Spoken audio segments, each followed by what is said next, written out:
Hello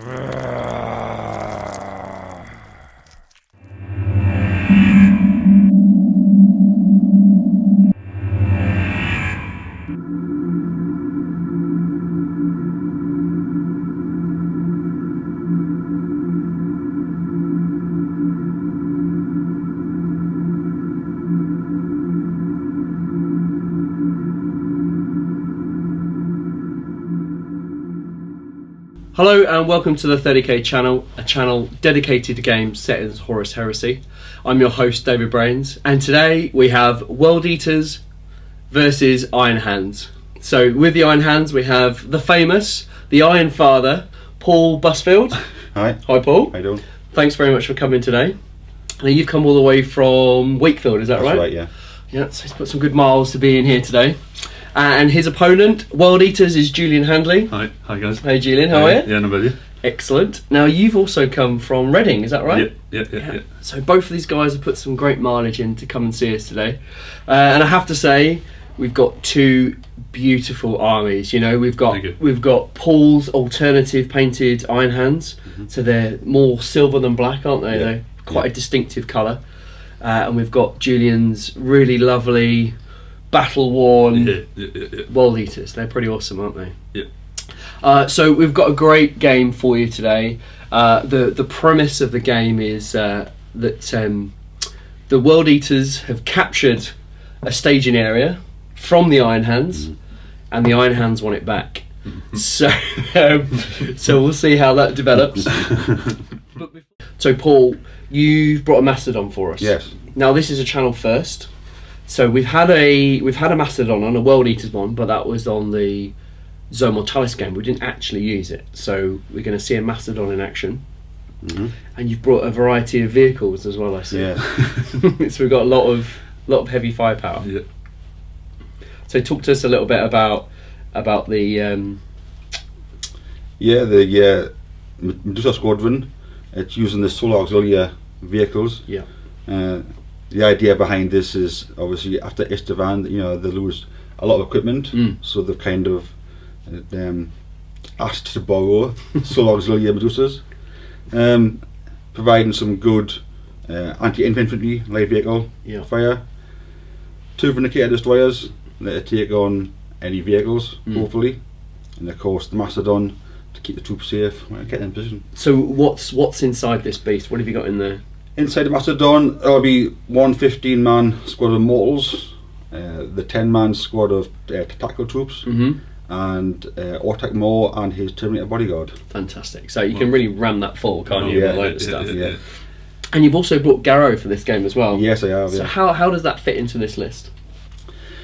Kind of feel that Garro turns up obviously as an agent of the Emperor, and he's looking for a particular Iron Hand Marine who was part of the tactical squad, and obviously he turns up at the pivotal point in the battle to lend his sword against World Eaters. Yeah, hopefully. And there's also a couple of special rules that come with Garro, but we'll touch on those when we go through the army list. Is that right? That's right. Yeah. Okay, great stuff. I'm really looking forward to see the artillery shelling down on the World Eaters. Thank you. And Julien, thank you for bringing the World Eaters. Thank you. Now you've also brought a channel first, which is the Typhon siege tank. Yep. So quite a formidable. What was it? Strength 10. 7 inches. Yeah. Template, strength 10, AP 1, no cover save. Oh. Primary weapon. That's just dirty. It's a great tank. It hardly disappoints me. And most people think of only uses it against infantry, but I use it almost as a tank hunter. Yeah. It does just as well. And you've also now in the past we've had a few issues with World Eaters on the channel, so particularly with inducti squads. So you've brought an inducti squad with you, haven't you? Yeah. So the issue has been in the past that our resident World Eater player has played them with a 3-up feel no pain. Is that right? Now, am I right in saying that as far as you're concerned, it's a 4-up? It's a 4-up feel no pain if you use gun and Silak. Yes. But it would be, in my opinion, and I believe it's right, if you use the Berserker Assault White of War, which gives you hatred, which is in my opinion, the best part of war. You only get a 4-up Feel No Pain only. I don't think the 6-up Feel No Pain that comes with being an Inducti accumulates with the 4-up from Galan. I could be wrong, I hope to be wrong, but I think it's a little bit more balanced if it's 4-up. If not, 3-up, say 3-up Feel No Pain is a bit OP. Okay, that's fine. And you know, that's a little bit a vagary from the book and the way people just interpret different rules, but it's not extremely clear, the whole thing with Inducti and Galan. There's a lot of rules that are a little bit confusing. Okay, and so just to clarify, so for this game we're using the Inducti squad with a 4-up Feel No Pain, correct? Yeah. Okay, great stuff. I just thought it was just prevalent just to point that out. But yeah, you've got a couple of Contemptors, a couple of Spartans. What have you got rammed in your Spartans? So Spartan number 1, 20 Inductis led by Galan Siolak. That squad never really disappoints. It's normally Primarch killer, just with the obscenity of attacks. Second Spartan with the chains will be filled with 8 butchers, or with 2 power axes, Sergeant with chain fist, and Kharn the bloody, or the betrayer. And that's it. Great stuff. And I see at the front there you've got a Leviathan and a drop pod. You know that can cause some serious damage. I believe it's the best way to deploy the Leviathan is to drop pod in turn 1 close as possible to the enemy. Of course. And hopefully direct some of the firepower away from my assault force. For those of you that saw the Christmas special, you will see what Matt Marlowe, Iron Hands Leviathan did to the Sons of Horus player. I mean, he ripped him from underneath him, and that Leviathan chewed through so many tanks. So they're quite familiar on the battlefield, aren't they? Yeah, they can be. Yeah. So what we're going to do now is we're going to go through the army list through their entirety, so you guys know what we're playing with. We'll show you the battlefield, and then we'll come back. We'll talk about the mission, and then we'll talk about the tactics that these guys are going to employ to bring us all a great game. So we'll see you in a moment. Hey guys, this is my 3,500 points of World Eaters, playing 8th Company and using the Berserker Assault Rite of War, which gives hatred to the whole army. I'm required to have 1 extra troop choice and no librarians. As the warlord we have Kharn the Betrayer, or the Bloody. He's my warlord. He's armed with Gorechild. I think he should always come with Gorechild. He has weapon skill 7 when we start. In challenges it goes up to 8. Also he allows me to steal the initiative on the 5-up. He's just pure World Eater goodness, basically. So for my second HQ choice we have Galan Siolak, who is more or less the must-have in every World Eaters list. 4-up Feel No Pain to the squad he joins, allows them to have +1 attack in any assault phase, supercharging the Butcher's Nails. He's going to be in a Inducti squad, so they all have +1 strength, and with the chain axes it becomes strength 6 tactical marines. With rage and hatred they are pretty solid, especially for more or less 10 points a model. They become non-scoring unfortunately, but they're normally just there to wipe out units and move on. So for elite choice we're going to use 2 Contemptor Dreadnoughts. Both of them are armed with close combat weapons. One of them has got chain fist. Both have grav guns to help me pop pulls Mastodon tank, because just have so many hull points, I need to deal with it. And they're just going to hide behind Spartans and hopefully get to close combat and do some real damage. So second troops choice is a trusty tactical squad in a Rhino. What you see is what you get. So 10 bolters, sergeant with power weapon, artificial armor, melter bomb as always, and just classic 35 point Rhino. Just had to score objectives and or support other assault troops. So next troops choice is 15 assault marines. 2 of them have got power weapons.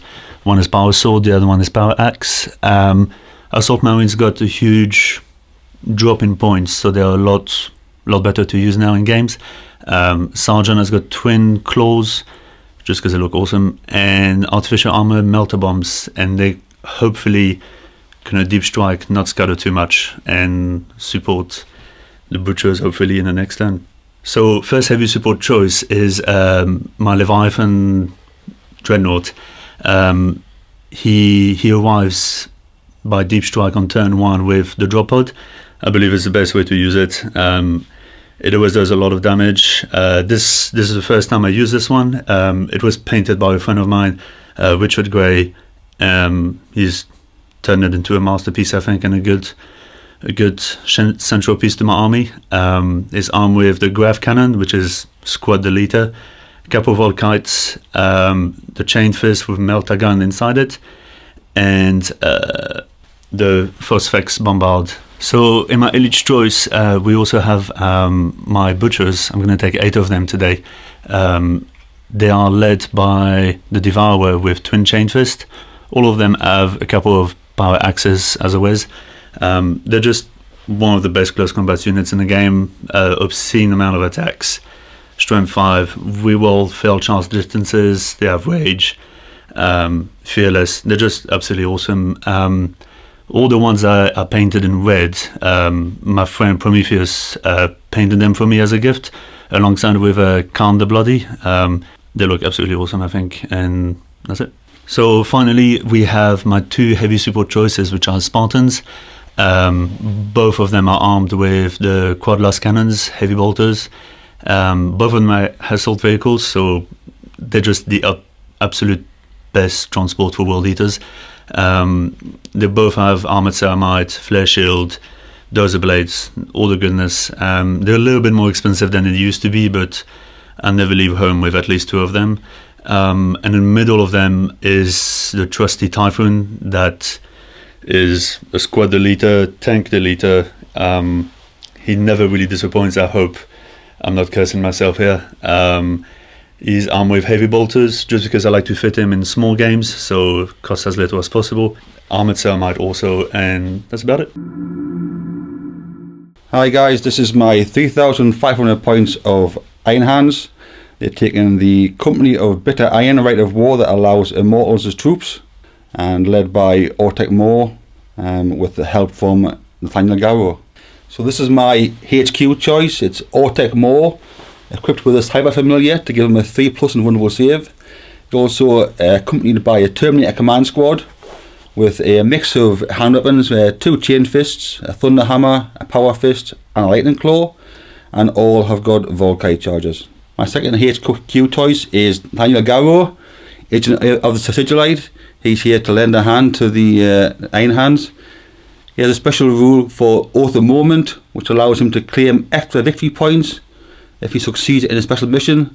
The downside being, if he fails to do the mission, the Iron Hands cannot win the game. First unit of troops is Iron Hands Immortals to comply with the right of war.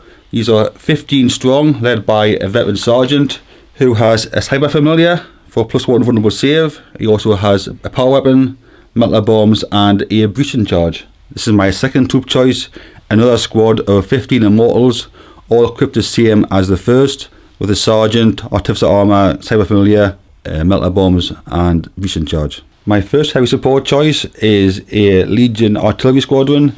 These are Medusas. The models are from the Solar Auxiliary range. Second heavy support choice is a squadron of Legion Vindicators. These have been upgraded to have a laser destroyer array for us to provide some important anti-tank firepower. And my third heavy support choice is Leviathan Dreadnought, armed with 2 Leviathan storm cannons, a Phosphex discharger, armored ceramite and 2 heavy flamers. And lastly, my Lord of War choice, a Legion Mastodon.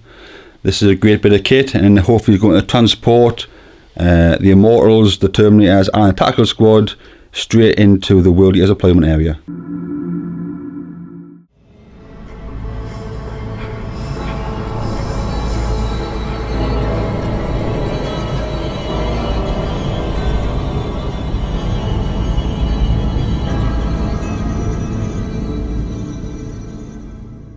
You've seen these 2 beautiful armies up close. You know exactly what's in their lists.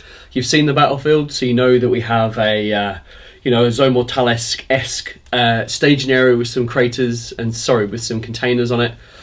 So that's where the World Eaters are going to deploy. Yep. So we've sort of said that during previous battles, the World Eaters have secured this area. They've got munitions and fuel, and they're kind of stockpiling, and they're ready to march to war. But in the way is the Iron Hands, and they want that staging area.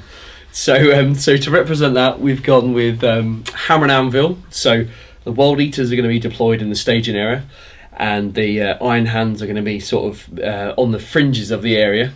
And we're also going to use the Tide of Carnage mission. So that means that the Iron Hands need to get where the World Eaters are, and the World Eaters need to get where the Iron Hands are. So it's quite a unique mission. So to that end, one of the other special conditions as well is that all tanks and all super heavy vehicles are also scoring. Yep. So that's the reason why we've done it. You know, we've got loads of vehicles, loads of super heavy vehicles. There's lots of points up for grabs. Yep. Paul, your Garro model. Yes. Now he has a bit of a secret special rule, doesn't he? He does, yeah. He's at the moment where he can choose from, I think it's 5 or 6 different options, with different objectives for him, which can give between 1 and 3 victory points. Okay. If he achieves them. Otherwise, if he can't achieve it, then the most we can do is draw. Okay. We can't win. And Julien, you don't know what the Oath moment is, do you? Not at all. No. That's cool. So what I'll do is that's flashing up on the bottom of the screen now, so you'll be able to see what Paul's objective is. So let's just talk about our tactics here. So Julien, you're going to be in the staging area. Yep. You know, Paul's got his artillery out the back, shooting at you. You've got a Mastodon thrusting between the bastions there. What's your plan here? What's going on? My plan is pretty one-dimensional. This is why I play World Eaters. I just move as fast as possible towards the enemy, get out and try and hack him to pieces. And I don't really have that much score and stuff. Normally my Spartans get popped because people are scared of what's inside. Okay. So normally my objective is to table people. Okay. Let's fight until that. It's the only way World Eaters play, really. I hope I don't table him. But that's World Eaters technique. It's just go as fast as possible, get out, hack them to pieces, and hope for the best. Offense is the best form of defense. Exactly. Excellent. And Paul, you know, you've got a lot of firepower coming in, so you're going to soften the guys up before you get there. Yeah, ideally the Vindicators and the Medusas should hopefully assist in softening them up. And again, the Immortals, being as the Iron Hands, forlorn hope, really good once they get in the enemy deployment area. Good against the World Eaters with the breaching boarding shields. That negates a lot of the bonuses it gets for charging. Yeah. And that's really where World Eaters do really well. Is, you know, they win through the sheer volume of attacks, the weight of. We have rage normally. Yeah. It allows me to have 2 attacks on the charge, which is obsolete against most of your army. So that's a big thing. So for me, this is a perfect matchup. You know, you've got the ocean of World Eaters falling on the rocks of the Iron Hands. It's got that sort of aesthetic to it. I think it's going to be a really exciting game. It is, yeah. And again, thanks very much for coming on. Well, thank you for having us, man. This is my pleasure. An honour. My pleasure. So currently, World Eaters have second turn. Sorry, yeah. So Iron Hands have first turn. First, yeah. That's right. But are you hoping to seize on this one? I can seize with Kharn on a 5-up. Okay. Which is one of the main reasons why I use him, and he's the best character in 30k basically. And hopefully they can change the game. Great stuff. So what we'll do now is we'll go straight to the battlefield. We'll show these guys deployed, and then we'll do the seize roll, and then we'll see how we get going. Yeah.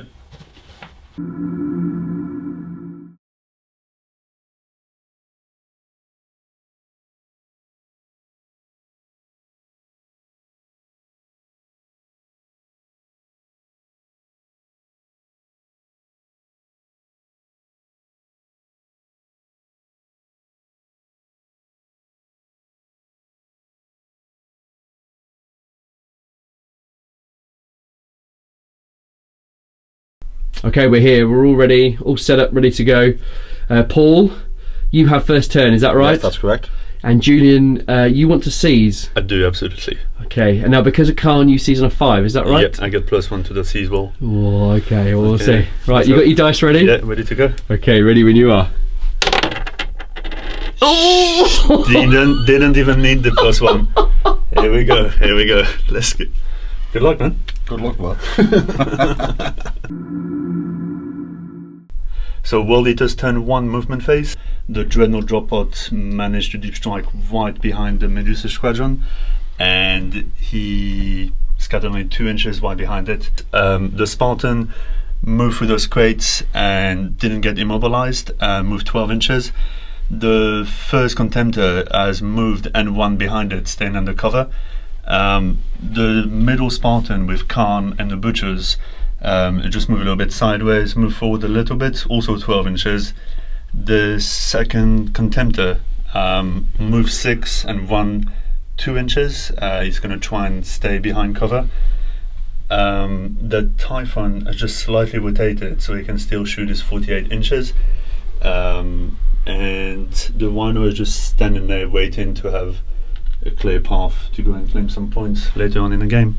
And that's the end of World Eater turn 1 movement and onto the shooting phase. So after review we saw that I couldn't actually see the Medusas, so Paul was kind enough to allow me to rotate it and shoot at full distance towards the Vindicators over there. So turn 1 shooting phase for World Eaters. We're going to start with the first Spartan. The first las cannon, the closest one, can't really see anything. The second one is going to machine spirit towards the Vindicators over there. So we have 2 las cannon shots, blister skill 4, so I'm going to hit it on freeze. Both twin link, thankfully. Both hit, and strength 9, front armor 13, so 4, 5, 6s I need. 1 glance, 1 pen. So for the pen, let's see what the damage is. So it's +1 to the roll. 4 stunned, which is nice and handy. So the second Spartan, Kharn Spartan, he's going to snap shoot at the Vindicators also, because he moved 12 inches. So we're going to hit in on 6s because it's snap shooting. Twin link, so for luck, nothing. Second last cannons, we're going to aim at the Medusa. We're going to use the power of the machine spirit. So hitting on full ballistic skill, so hitting on freeze. Both hit. Strength 9, front armor 12. So 3, 4, 5, 6s is what I need. Both pen, and you get a 5 cover save from intervening model, from the crater. 2 5+ cover saves.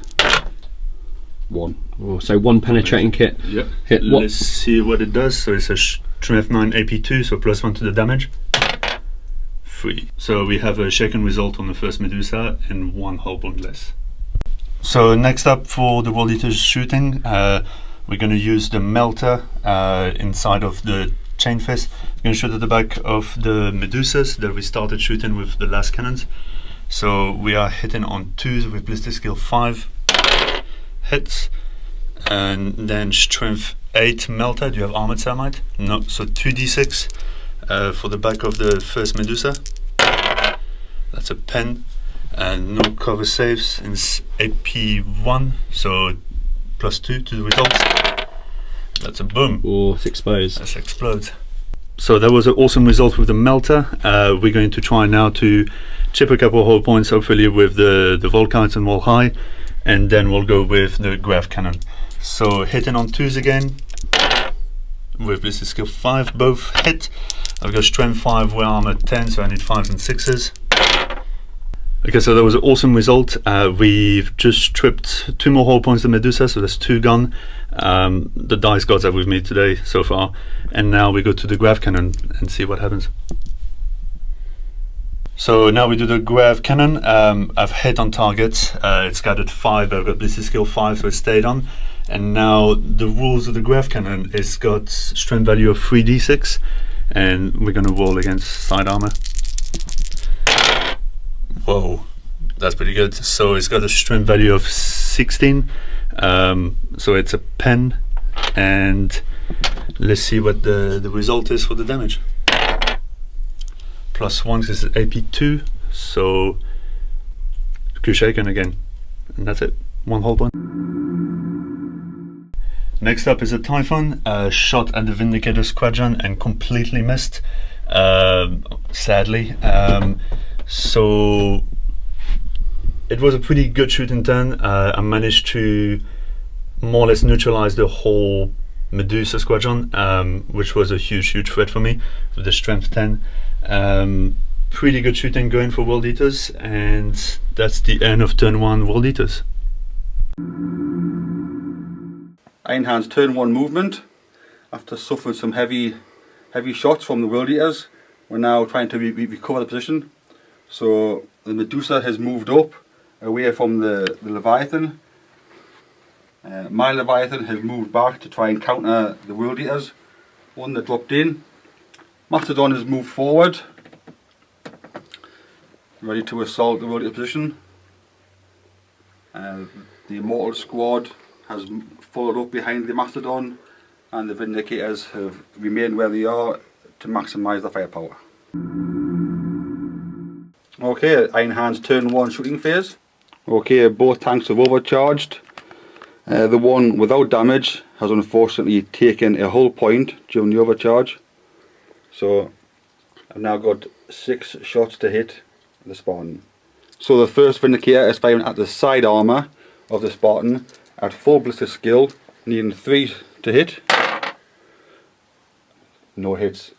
Oh, Jesus, Paul. Okay, the next one is snapshotting at the front of the Spartan, but with the flare shield it's a -1 strength, but... Yeah, so the other Vindicator is firing 3 shots, snapshots, needing 6s to hit. No hits again. That's what happens.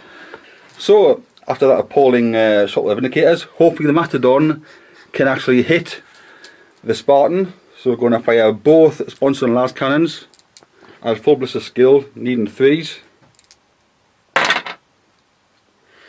And once again, look at the dice, no hits. So next up is the lone Medusa firing its 1 shot at Kharn's Spartan. We've hit, and now at strength 10, need to roll to see if we can make a penetrating hit. And once again, we don't. Oh, Jesus. Also, the flare shield, it was a minus... The flare shield would be -1 strength as well. -2 for blast. -2 for blast. So we needed a 6 dependent, Yes. we? So next up we have the lone Legion Medusa firing against Kharn's Spartan. It is hit on target. So now, being ordnance, you roll 2 extra arm penetration. It's strength 10. It's barrage, so it'll bypass the flare shield. So here we go. It's a penetrating hit. Yep, 2 dice pick the highest, so yeah, we've got a 6. After 16. Penetrating. Let's roll for effect. So we've rolled a 4. It's 8b2, which is +1, which is a 5, which is Weapon destroyed. So we'll roll to randomise which weapon it is. 1, 2, it's the left last cannon. 3, 4, it's the heavy bolters. 5, 6, it's the other last cannons. Yep. So 5, 6. So it'll be the glass cannon array on the right hand side of the tank. Last up for the shooting phase is the Leviathan Dreadnought firing its storm cannon against the World Eater's Leviathan. So each gun is strength 7, heavy 6, which is 12 shots in total. Blister skill 5, need 2s to hit. Okay, so we've got 10 hits. Now we need 6s to glance, and the guns have sunder, so it's re-rolls. So we managed to get 2 glancing hits, and now with the re-rolls on the last 8 dice, 1 more glance. Okay, so we've got 3 hull points. Now the Leviathan has a 4-up invulnerable. Yep. So World Eaters. Right, let's go. 4 up saves. 3 4-up saves, sorry. Oh, 1 goes through. Okay, so just 1 glancing hit dealt out on the Leviathan. As a last ditch attempt to cause some damage, we're going to fire from the Mastodon's anti-air weapon into the Leviathan. Strength 7, heavy 5, twin linked, so we need 6s to hit. We've got 2 hits, rerolls the 3 and missed. No more, so just 2 hits. Strength 7, armor 13, yep. 6s for a glance, nothing. End of the Iron Hands turn 1. Not very good. Could have been a lot better. Some really bad dice rolls. hopefully it'll improve as the game goes on. So World Eater's turn 2 movement phase. Turn 1 went really well. We did some pretty serious damage to the Medusas and made the Vindicators a little bit torn down for one turn. Movement, we've started with the Inducti Spartan. He's moved 12 inches up the board to go and intercept those Vindicators.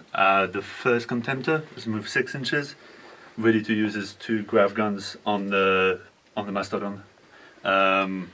The Spartan of Kharn has only moved 6 inches, so he can use all his last cannons onto that huge threat in the middle of the table.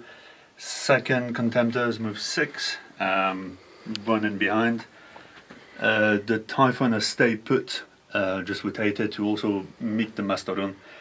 Rhino has moved 12 inches, he's probably going to move flat out in a minute to go and score some points in the enemy deployment zone.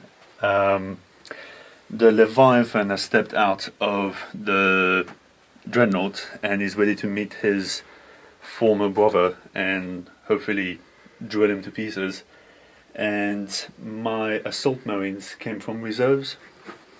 I was hoping for them to come a little bit later.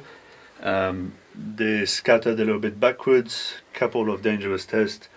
Thankfully made all my saves, and we were literally 1 inch away from the table, which could have been pretty bad. And that's the end of turn 1 movement, World Eaters. World Eater turn 2 shooting phase. We're going to start with the Spartan. The white last cannon is going to snap shoot onto the Vindicator because it's moved 12 inches. So I'm ballistic skill 1 because I'm snap shooting. 6s I require. Both miss, it's twin linked, so maybe nothing at all. Then we are going to Machine Spirit the last cannon onto the Mastodon. So we shoot in full ballistic skill. We need 3s to hit. 1 miss, twin link. Both hit. And strength 9 side armor. Void shields first. Oh, void shields, so 12, so I need 3s to destroy them. 1 void shield goes. Next we're going to shoot the other Spartan. He has 1 last cannon destroyed, so he's going to use the last cannon on the left to take the other void shield. Hitting on 3s again, twin linked. Both hit. I need 3s, so I'll do them 1 by 1 because it's 1 void shield left. 3s. Void shield goes. Second last cannon. I need 5 and 6s now. 1 6, 1 pen. So let's see what the pen result is. On the 6, it will do another D3 hold points. Nothing, so just 1 hold point down for Paul's Mastodon. Next up, the Contemptor has shot both of his grav guns onto the huge tank, and both have hit, no scatter whatsoever. Now grav guns, the way it works, on the roll of a 1, nothing happens. 2 to 5, it's a glancing hit, and on a 6, it's a pen. So I'm going to roll both at the same time because there's no difference. 1 nothing, 1 pen. So we're going to roll, see what happens on the pen result. Nothing, just another whole point taken down for the Mastodon. Alright, next up we have the Leviathan. He's going to use his melter gun inside his drill at his former brother. So we're going to hit on 2s because we have this skill 5. Oh, nothing happens. Typical melter. Always happens. Not going to complain too much. The dice have been quite good so far with me. So now we're going to go on to the Typhon, the big daddy. So the Typhon has shot as a Mastodon, didn't scatter, shot straight onto the top of it. It's a strength 10 7-inch blast, AP1, no cover save, and it also says ordnance. And yeah, in the Crusade Army List book, it says primary weapon 1 in both the unit description and in the chart at the back of the book. In the new Age of Darkness Legion book, it says primary weapon 1 in the description, and at the back it says ordnance 1. So we are going to go with primary weapon 1. Makes no difference because both rules are virtually the same. Okay, so the key point to note is we're not using the ordnance roll, which is 2 dice to pick the highest. No, it's primary weapon 1, which is literally the same, 2 dice to pick the highest. Yep. Okay, cool, fantastic. All right, so Julian, are you ready? Yep. We need a force of glance, 5 to pen. Yep. There's a pen. Great stuff. Excellent. So on the 5, it's an explode result, which will be another D3 whole points. Yes. So It's an explode result, so now you take 1 plus 1 whole point, so it's 2 whole points extra taken down on the Mastodon. So going pretty well, chipping off slowly. We'll see what happens in the close combat phase now. And we should also note that you ran the Contemptor. Yes, and he won keep cover behind the Spartan. Then we turbo boosted the Rhino another 6 inches, came out of terrain with no damage. The assault marines have scattered. I rolled a 3 on the run move, so hopefully we won't get too hurt by any large templates and try and survive another turn to assault. That's it, let's go into the assault phase. So Leviathan is charged in, didn't miss his charge. Now we're going to do 2 Hammer of Wrath attacks because it's larger than most other walkers. So it's strength 10 against armor 13, so 3s are required. One pen result, so you have your 4-up save. Failed it. So the pen goes through. Yep. What's the result? 3. Okay. Shaken. Cool. And then your attacks. So you have 4 on the charge. Is that 4 right? attacks on the charge. Yeah, hitting on 4s because we're both weapon skill 5. Oh no. So you missed with all the attacks. Miss all of them. It's turn, and you strike me at the same initiative. Yes, the Iron Hands strike back. Yeah. 2 hits. 2 hits. Strength 7. So 5 to glance. 1, a 4 and a 5. Don't get no damage against the Leviathan. So we're just both locked into close combat. That did not go to plan. I was hoping to get a couple of dual fists into him. That's the end basically of World Eater's turn 2. Shooting was not bad. We chipped down the Mastodon a fair amount. He's got 6 whole points left. Close combat was not as successful. I was really hoping he would rip his former brother, the Leviathan, apart. Now we're just going to try and survive the next shooting phase from the Iron Hands. World Eater's turn 2 over. Iron Hands movement, turn 2.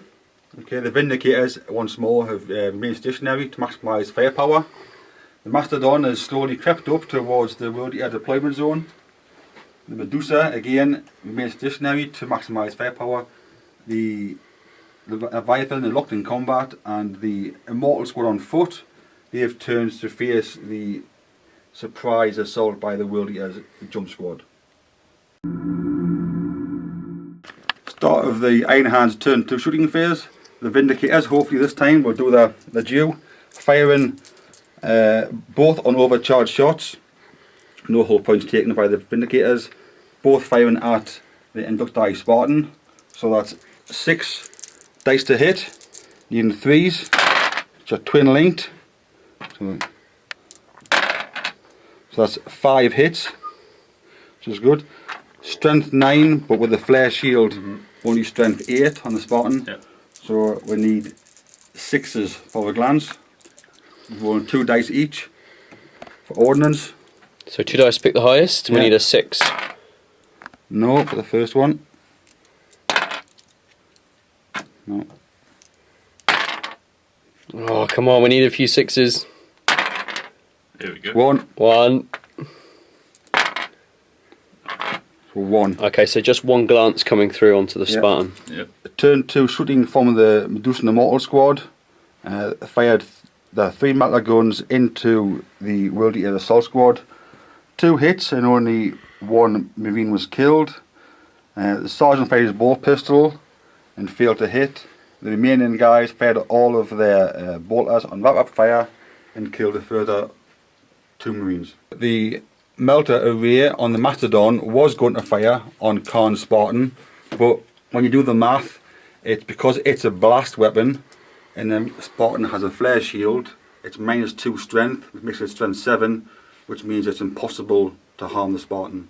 So I chose to fire at the Contemptor behind it, which subsequently missed with the blast template and caused no damage. And the other thing as well is that the Spartan has armoured ceramide, doesn't Armoured it? ceramide as well, so it would have halved any It wouldn't have been so bad if it didn't have armor, so like you could still pen it, but that's just it's just the flare crazy. shield combined with the blast is a bad idea. Yeah, it's pretty good. Okay, so we're going to shoot the las cannon at the contemptor. So needs 3 to hit with skill 4. Misses again. Go. Sponson on the other side will fire at the Rhino. Again, 3 to hit. Hits, 2s for penetrating hit. Penetrate. Yep. And see what the effect is. 4, 5, weapon destroyed. Weapon destroyed, so it only has a bolt over the whole point. Then we're going to use the anti-air gun on the Rhino as well, making snapshots. Heavy 5 in length. So 6s. That's 1 hit. So 2 hits. So that's strength 7. Armor 11 on the side, so I need 4. 1 pen. Cool. So that's, what does the pen do? It's a 1. Okay, so just 2 hull points down. Yep. So the Medusa is fired upon the Rhino, which is rapidly approaching it. It was a hit on target, so now we're going to roll for damage. It's strength 10 ordnance, so rolling 2 dice and picking the highest result, which is a 2, which is still a penetrating hit. So roll for effect. 6 plus 2 for AP1. Yep. Explodes. Yep. So the Medusa fired on the approaching Rhino, which had managed to get an explode result, destroying it. 2 of the Marines were killed in the explosion.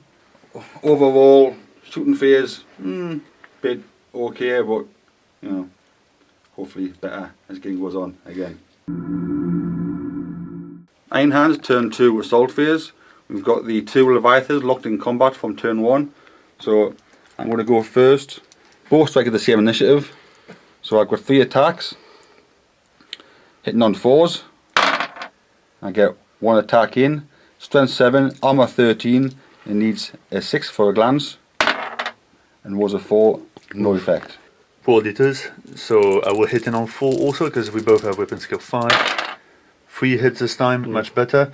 And now it's got armor bane because it's a drill fist, so strength 10 plus 2d6 against armor 13, so it's a 20. That's a pen, another pen 17, and that's another pen 15. Okay. So 3 pen rolls. Right, so Iron Hands need some amazing 4-up invulnerables here. So 3 4 vulnerable rolls. Made 2, only 1 gets through. Let's see what the damage is. 3, so shaken again. Iron Hands turn 2 round up. At the end of the shooting phase, Ortec Moore with his servo arm attempted to repair a hull point on the Mastodon, but failed. All the vehicles have blessed auto simulacra, being Iron Hands. So rolls of a 6 will restore a hull point. Unfortunately, only the single Medusa managed to restore its damaged hull point, and the rest remain as they are. Mastodon rolled for its 2 void shields, and 1 of which came back up, so that's always added bonus. So World Eater's turn 3 movement. We've moved the assault marines from the left flank. We're gonna assault the back of the Vindicators, hopefully, with the strength 5 from the chain axes. Hopefully we'll be able to do some nice damage to the back of it. Spartan here with the inductize, he's rotated to use all his las cannons onto the side of the Mastodon. Both contemptors have moved forward, ready to charge. One of them is going to have to go through difficult terrain with the one with the chain fist, so hopefully you can wall high. The other Spartan has unloaded his death package with the butchers and Kharn. If we can't shoot the end of the Mastodon, we'll assault it with the sergeant with the chain fist. And Kharn's axe is armor bane also, so sometimes it can do quite well. The Typhon has stayed in place again. He's going to hopefully shoot down some immortals. And the final lonely tactical squad, who's on foot now, is going to try and run and hopefully survive that Medusa shot in Paul's turn onto World Eater's turn 3 shooting. So turn 3 shooting World Eaters, we're going to shoot our bolt pistols into the back of the Vindicators. Hopefully we can have a couple of lucky sixes to glance it to death. So 12 shots requiring 3s to hit and 6s to glance. Absolutely nothing. So next up we have the Spartan, who's going to shoot at full ballistic skill all of his last cannons onto the side of the Mastodon. So I need 3s to hit with ballistic skill 4 or hit, and I need 5 and 6s to glance a pen. So I have 1 pen. So the Spartan, the Inductize, has managed to take the last Void Shields from the Mastodon, and now we're going to try and chip down with all my other weapons the rest of his hull points. All of the Contemptors have shot their grav cannons, their grav guns onto the Mastodon. All of them have hit the Mastodon is so big that you can't really miss it even with a large scatter. So now we're going to see what the damage is. So on 1s nothing happens, 2, 4, 5, 6, 2, 4, 5 glance, and on 6 is a pen. So 1 nothing and 2 glances. 3 glances, sorry. Next up we have the Spartan, who's unloaded is Death Cargo. So he's going to shoot through the Butchers onto the Mastodon. So I need 3s to hit with BS4, both hit, and I require 5 and 6s to do anything. Whoa, double 6. 2 pens against it, so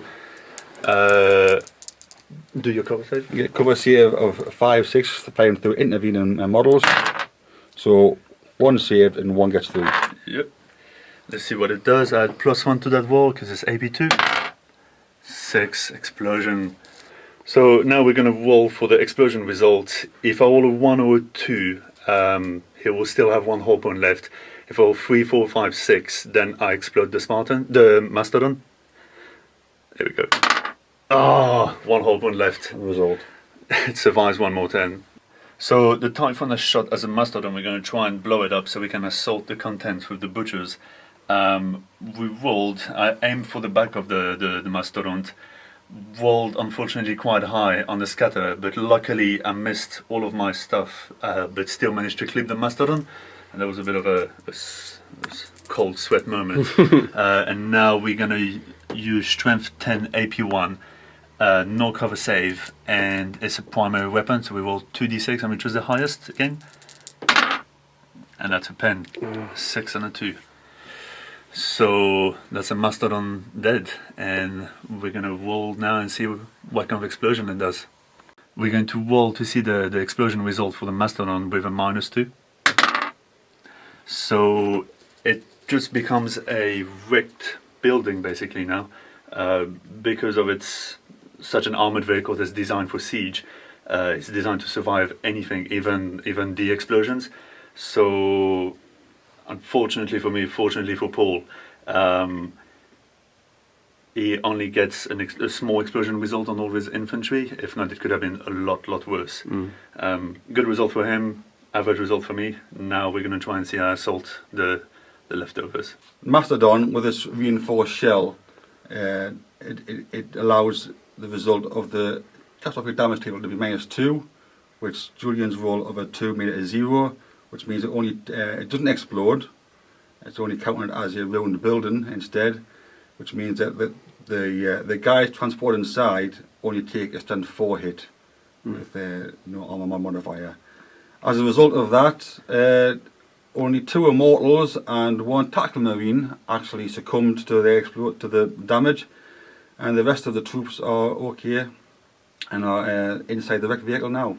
So that was a good result for you, Paul. You know, you lost the Mastodon, which is a real shame, but your guys can now assault the next turn, which gives you a good tactical advantage there, doesn't it? Yeah, it's one of the big plus points for the vehicle is that it's really resilient, which obviously protects the men inside really well. Leaves me in quite a open space now, and I could potentially get charged by about 30 odd Marines from inside that vehicle. This could be quite painful. It was a gamble I was willing to take because I had to take down that Mastodon this turn. If the shooting wouldn't have done it, I would have assaulted it with of Devourer and his twin chain fist. It was almost a case of you did too much damage, didn't you? That's it. Yeah. Yeah. It had to be done. Turn 3 shooting from the World Eaters. It was pretty good in general.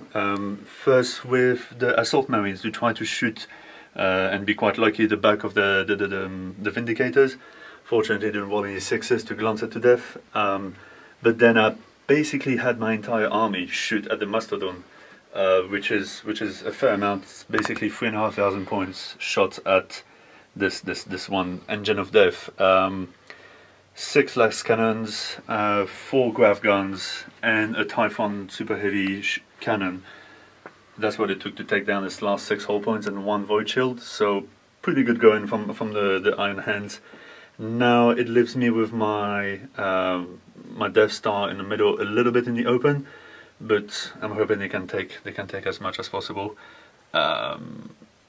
And onto the World Eaters assault phase now, turn 3. Turn 3 assault phase for the World Eaters. We assaulted successfully the 2 Vindicators. The Sergeant used his melter bomb to explode the first one. It exploded and killed 3 assault marines in the process, including my power axe, which was a bit of a blow. And then all the other guys with the chain axes managed to glance it to death. And we moved the rest of the Vindicator squadron. So pretty good going for me. It was important that I take them down because my Spartans were vulnerable to their last cannons now. So yeah, good going from the assault from the first one. So World Eaters turn 3 assault, we carry on. It's the duel of the Leviathans. I'm going to go first, but we strike at the same initiative. I have 4 attacks again, hitting you on 4s for both the same weapon skill of 5. 1 hit only. And I have Armor Bane, so strength 10 plus 2d6. And that's a 19. Now do your 4-up save. 4 save. Failed. Right. Oh, you had a chance there. You did good. Okay. Plus 2 to the result. So it's a 6 immobilized. Okay, 3 attacks back. Same again. 4s to hit. 2 hits. Strength 7. Armor 13. So 6s again to glance. Nothing. Iron Hands turn 3. Movement. The Immortals here at the rear of the table.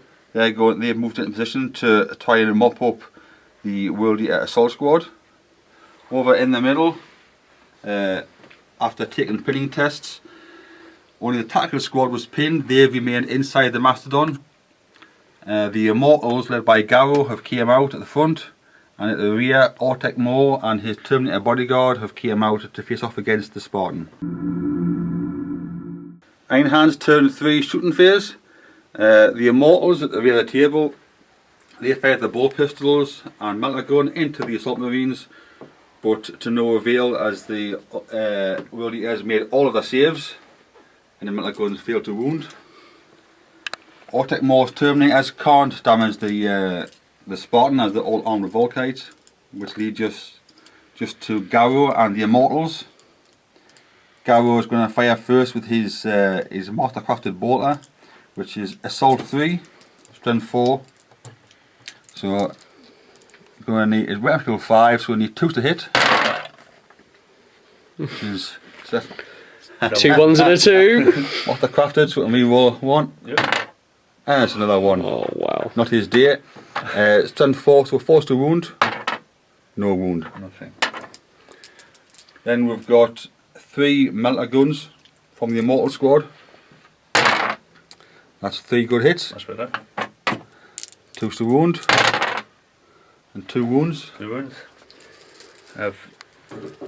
The closest one would be the Devourer. Yeah. So 4-up save. Oof, Devourer's dead.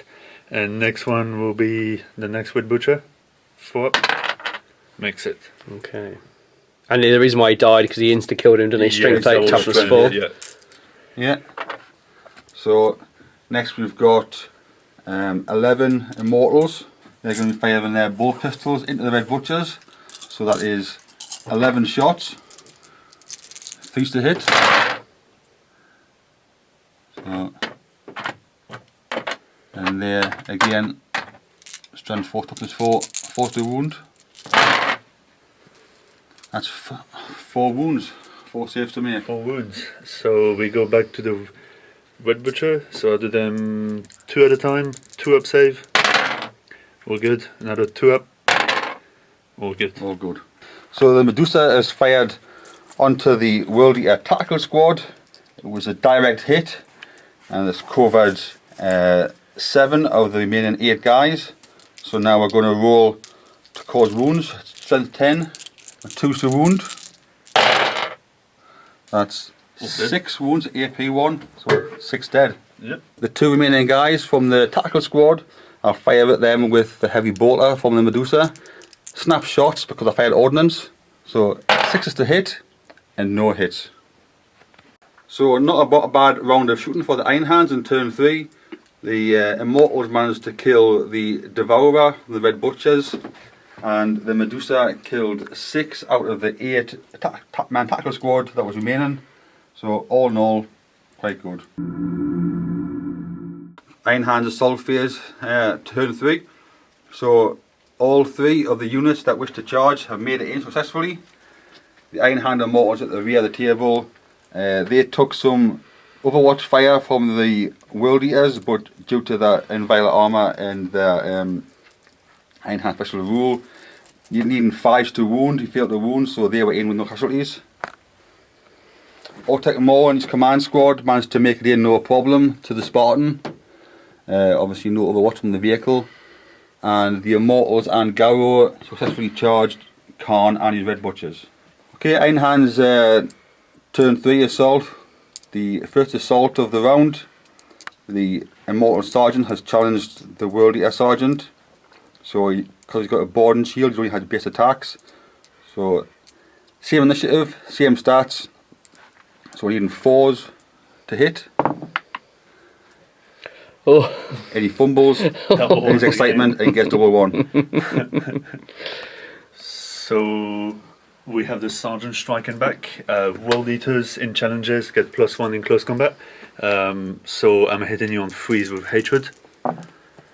And hatred, so we roll the 1. I have 2 hits. And I'm wounding you on 4s, but I have shred with my lightning claws. Both wound, they are both AP 3. So you only have your inbound so you get 2 saves. Yeah. With the board and shield, which is a 5 or 6. Makes them both. Oh, excellent. Now we have the remaining attacks from the Immortals. Only got 1 attack each, again because of the board and shield. 4s. So we've got 7 hits, so that they need 4s to wound the World Eaters. That's 4 wounds. 4 wounds. So 4 3-ups makes them all. So we have the assault man with the power weapon who's going to strike first. He's hitting on 4s with hatred. Both miss. Hatred makes me reroll. Hitting both hit and then wounding on 4s. 2 wounds at AP 3. So 2 saves with 5, 6 because of the board and shield. 1 dice. 1 dice. The Immortal who took a wound, he has feel no pain on a 5, 6. So a 5, 6, you rolled a 3, so no, it still takes the wound. Now we have the remainder of the Assault Marines. They're going to hit on 4s. There's 14 attacks in total. I have hatred. We need that hatred, don't you? It wasn't so good. So 4s again. And not too bad at all. And I require 4s to wound, but we roll in 1s in the first round of assault for being a World Eater. So 2 1s, which is handy. And you end up having 1, 2, 3, 4, 6 saves to take, please. So 6 saves, 350 plus. Made them all. Fantastic. So the Immortals lost the combat by 1. Veteran Sergeants got at least up to 9, so I need an 8 or less on 2 dice. Ooh, that's a 10, so he failed. Failed. So, roll for your initiative. For a roll for initiative? Yep. Oh my God. Okay, so both initiative 4. World Eaters rolled 9. Iron Hands rolled 6. So that means that the World Eaters catch and overrun the Medusa and Immortals. Yep. So sadly, the Immortals got wiped out to a man by the World Eater Assault Squad, which is unfortunate. So now on to the Terminator Command Squad. We have 2 Terminators with chain fists first. They're going to attack the Spartan. 3s to hit. So that's 4 hits. And 2d6 arm penetration for each one. So that's 8. Plus, which is a pen. Second one, nothing. Third one, it's a pen. And the fourth, great. No pen. Yeah, so 3 pens. Yeah. So it's roll for effect.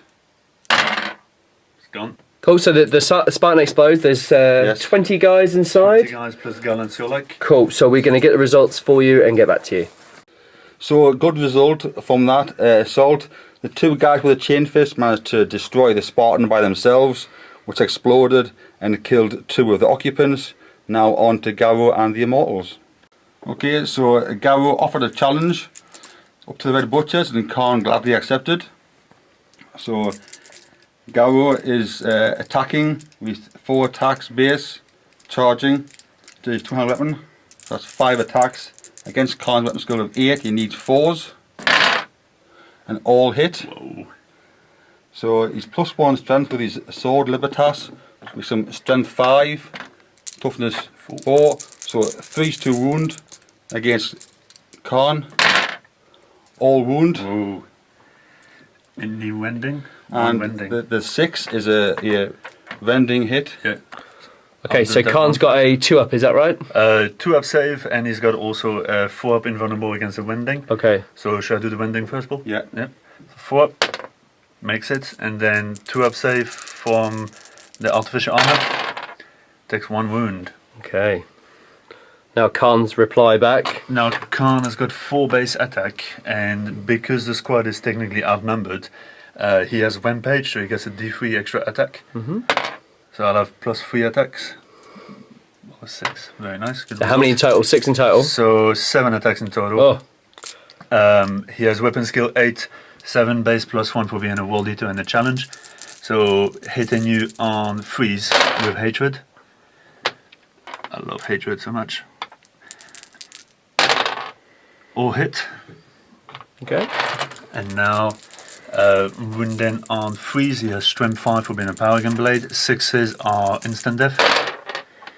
So all wound, one of them is instant death. I'll have you take the 6 normal wounds, please, first. Okay, 6 normal wounds. Is the AP? AP2. AP2, so 3 up in a challenge. he's just got the Aquila Imperator, so it's just 4 vulnerable save. It becomes 3 in a challenge. So it's 6 dice. Yep. Cock dice. So 2 wounds. Yep. And 1 more. And 1 against Against him also. 4. Oh, good. Okay, so we're safe. So Garro takes 2 wounds. Yep. And Kharn takes 1. Cool. And we'll get on with the rest of the combat. All but 2 of the Immortals can get into combat. The Sergeant's got a power sword, so he won't negate the Terminator armor, so I'm going to roll him together with the rest of the squad. So that's a total of 12 attacks, needing 4s to hit. No, they need 3s because they're hitting butchers, is that right? Yeah, so we're going to use 3s, yeah. Cool. 8 hits. So strength 4, toughness 4. Yep. 4 to wound. 5 wounds. 5 wounds. I'll roll them all together because they're all the same guys now. 2 up save, 1 miss, and I have a 6 up feel no pain for being a butcher. Miss it, so 1 guy takes a wound. So butchers fighting back at initiative 1. They all have 2 base attack plus 2 power axes. So 3 attacks each, 18 attacks in total with hatred. So hitting on freeze.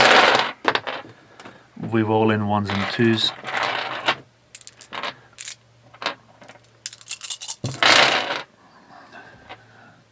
Few misses, pretty good result. And then wounding on freeze.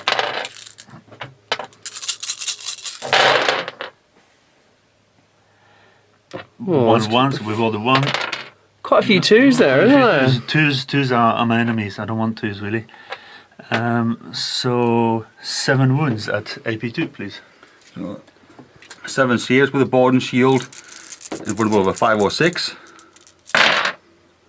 So that's 5 that fail to stop, and feel no pain of again a 5 or 6. So only 2 wounds. Wow. The Iron Hands lost the combat by 2. Garro's leadership is 10, so I need to roll 8 or less. Double 1. All good.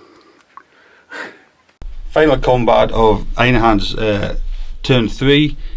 My Leviathan, because he's immobilised, is one less attack, so he only has 2 dice, needing 4s, and no hits. No hits. Alright, roll the Leviathan, hitting you on 4, still got 4 attacks. 2 hits, both of them are armor bane, then 1 at a time. So strength 10 plus 2d6, that's a pen, and the second one, pen also. So 2 4-up saves, please. 2 vulnerable saves with 4 plus. Makes neither. Makes neither. Let's see if it explodes. Does not. Stays in place. So to sum up the assault phase, didn't quite go as planned, with one immortal squad running away, and the challenge between Garro and Kharn not exactly going my way either.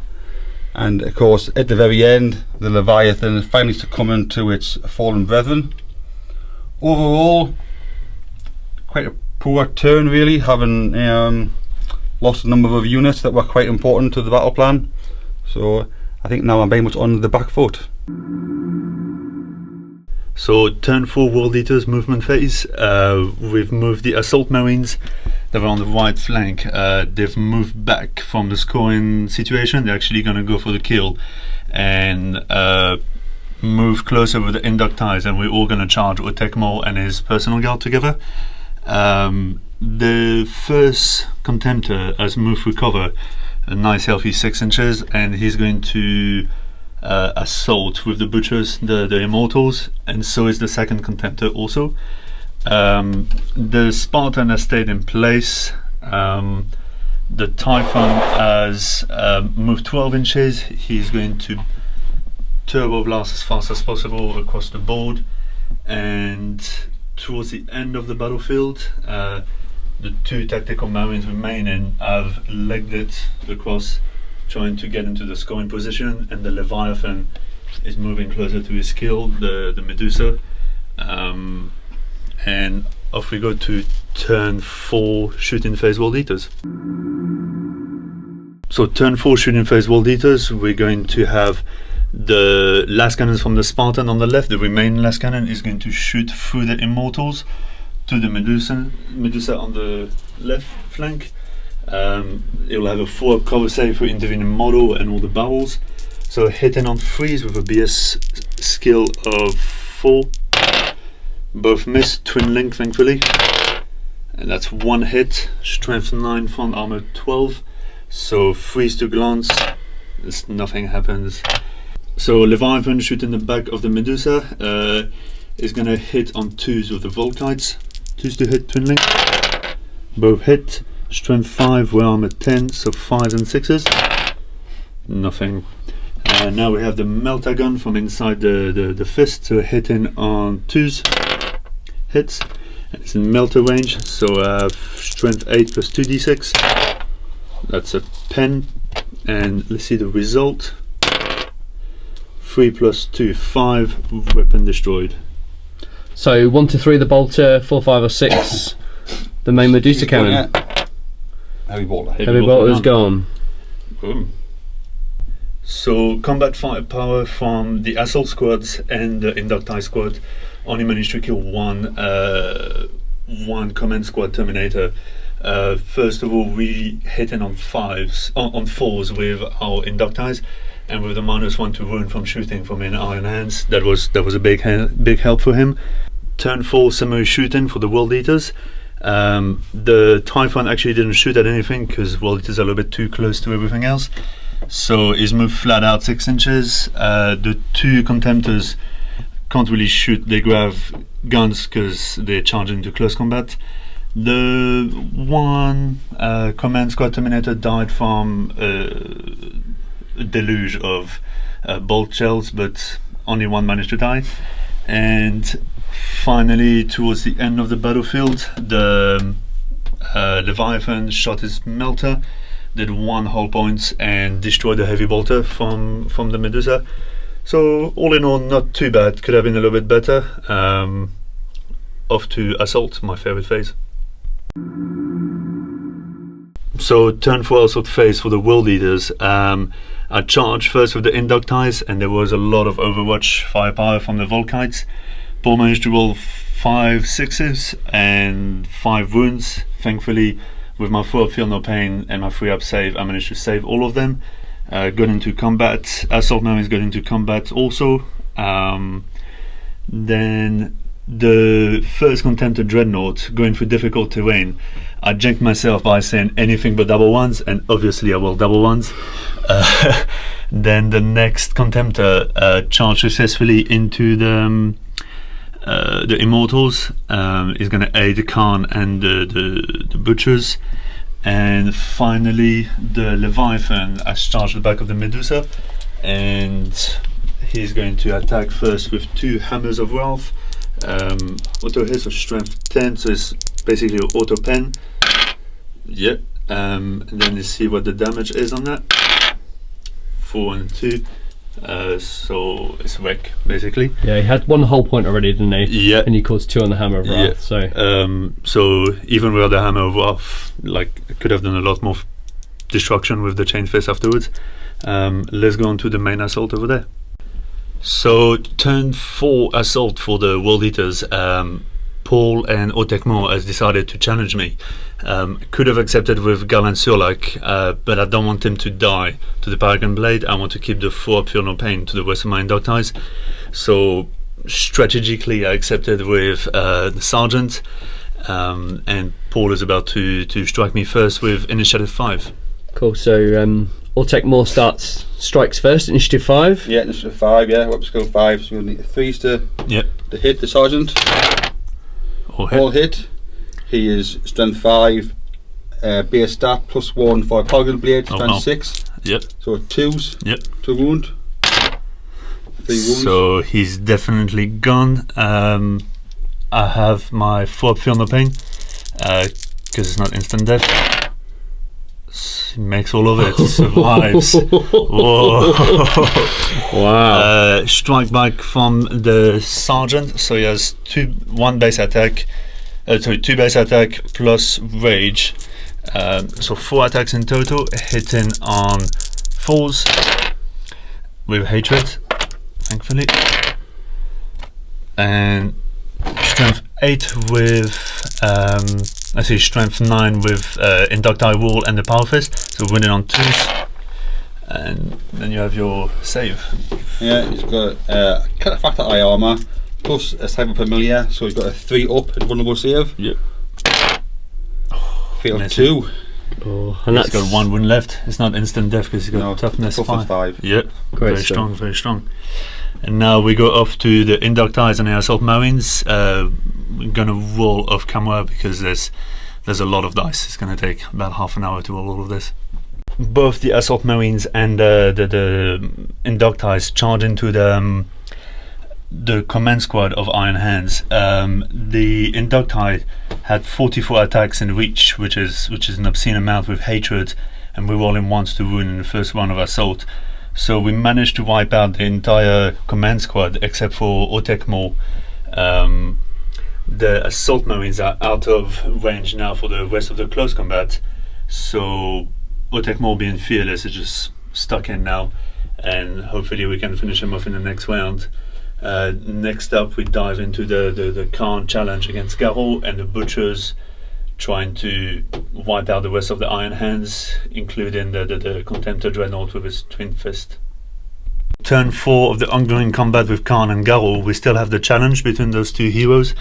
Kharn still being in a challenge, he has a weapon skill of 8, so hitting on 3s. No hatred, unfortunately, in the second round of close combat, so hitting on 3s. All hits, strength 5, so wounding on 3s. 3 wounds, please, I'll take it 2. And this is important now because Garro's only got 1 wound left, is that right? It is, yeah. It's got a vulnerable save of 4+. So 3+ in the challenge.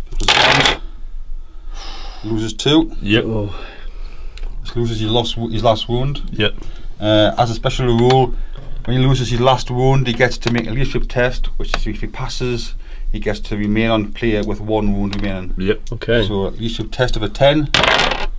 Makes it. He makes it, and he's now still up with 1 wound. Yep. Okay. So one of those wounds would have killed Garro off, but didn't obviously, and then 1 goes into the Immortal. Yeah. Yeah. The Immortal. He's 5+ and one will say for his boarding shield, which he fails, and he's 5+ feel no pain, which he fails. Okay, so he takes the mortal win as well. So now Garro attacks back with his 4 attacks, needing 4s to hit Kharn. It's master crafted. So he gets 3 attacks in.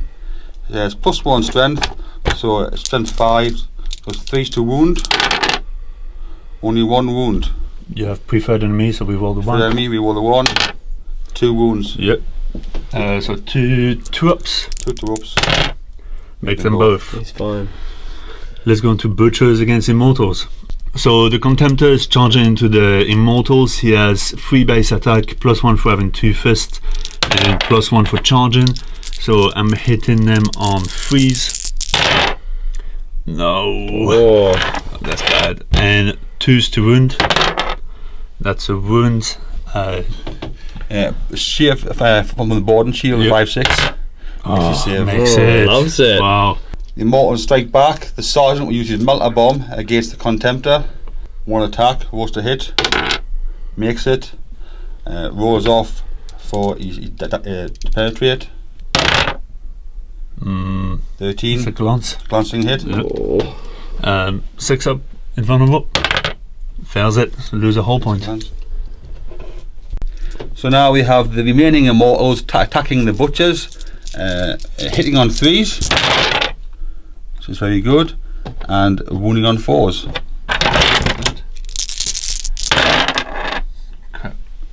Wow, that's a good roll. 7. 7 saves. All of my Butchers are identical, so I roll all of it together. 2 up save. Makes it all. Oh, wow, it says. It's time to strike back.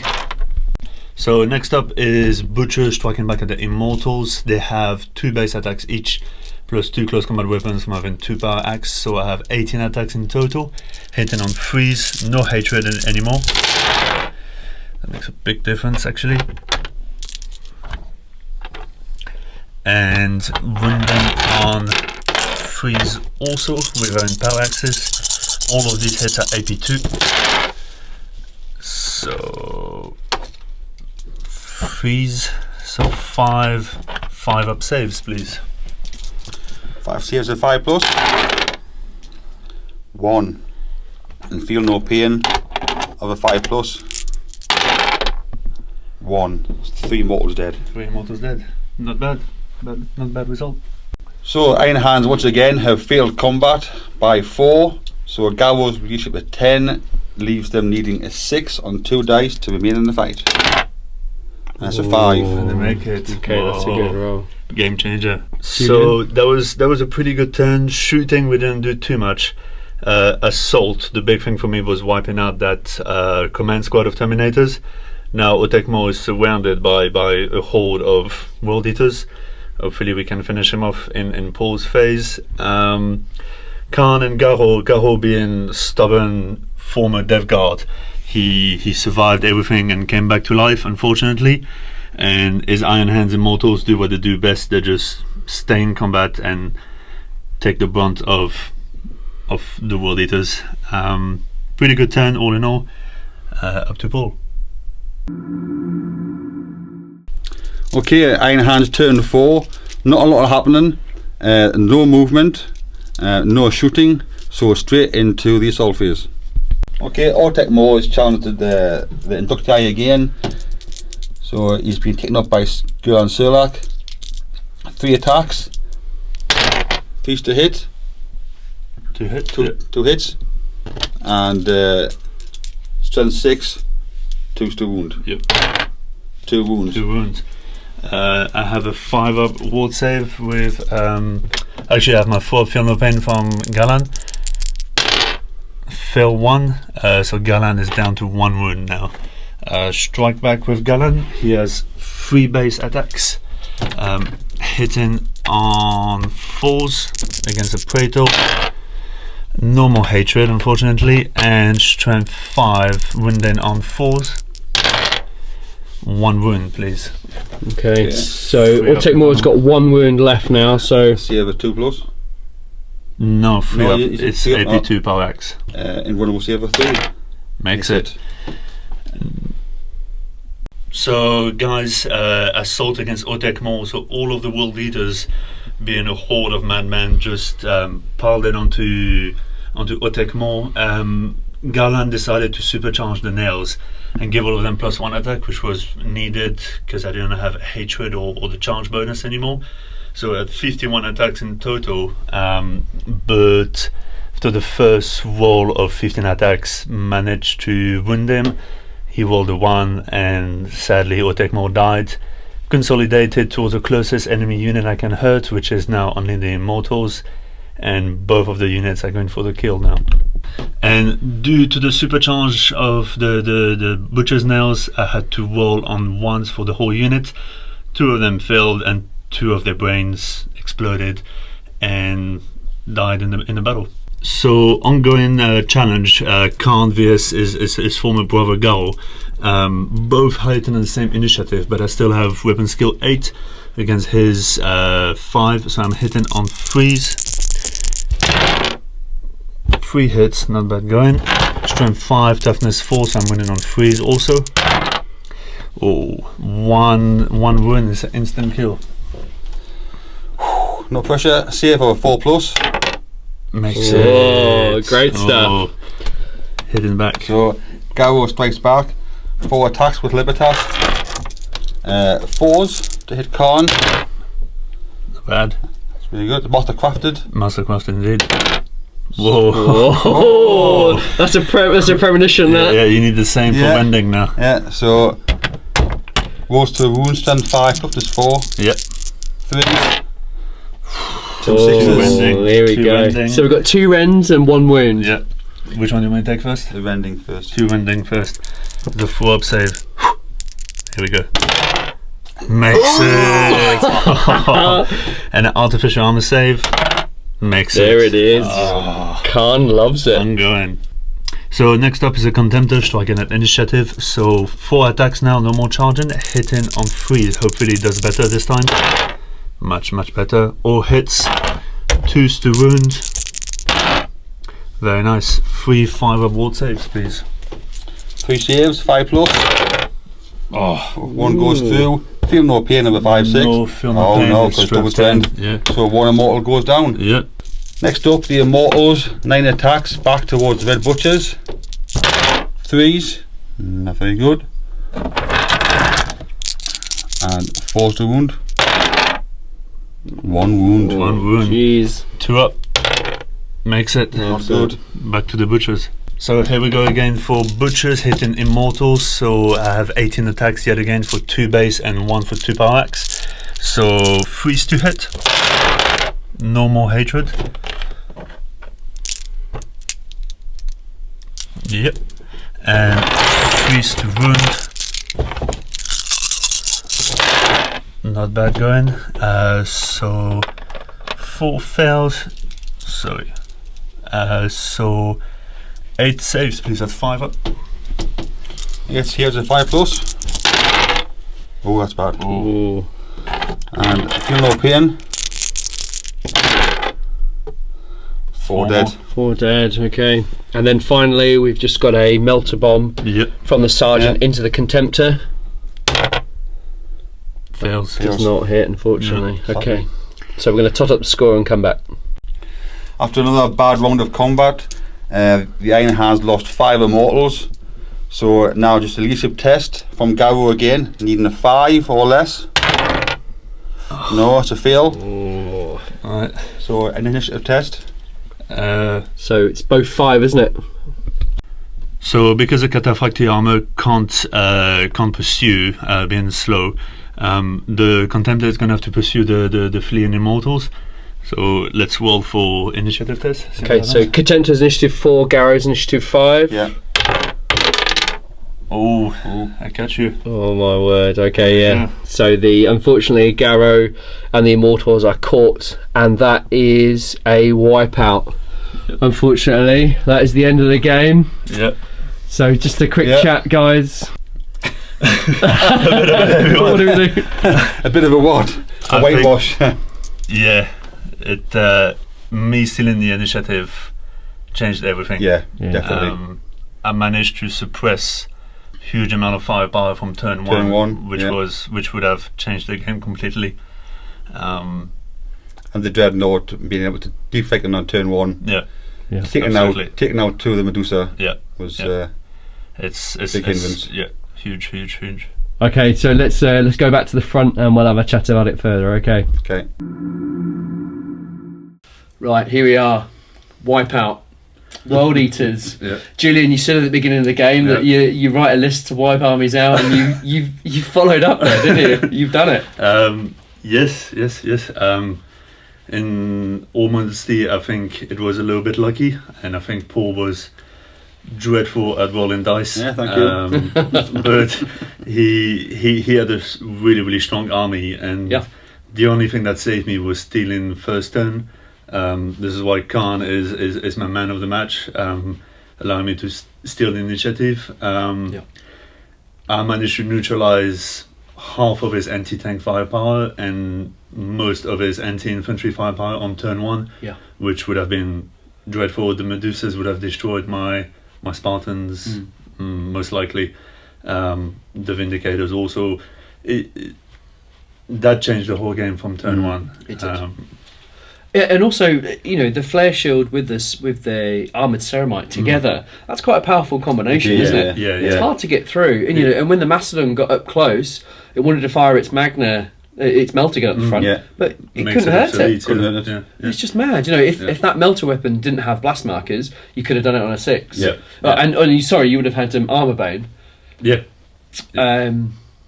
So it's good. And Paul, you did bring a very, very strong list. And again, like what Julian says, I thought I had first turn. It was stolen from me, and having a lot of my firepower negated early on is a kind of a big uphill struggle then against 2 Spartans and a Typhon.